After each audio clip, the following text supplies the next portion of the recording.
মল্লিকা শর্মা দেশ জননী ভারত মাতাকে প্রণাম করে এখানে উপস্থিত সকল দর্শকবৃন্দদের আমরা আমাদের বিনম্র শ্রদ্ধা জানিয়ে শুরু করছি আমাদের শঙ্খচিল গানের দলের নিবেদন হরগৌরী প্রাণনাথ।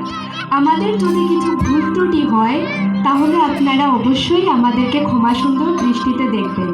তো এখনই শুরু করছি আমাদের নিবেদন হরগৌরী প্রাণনাথ।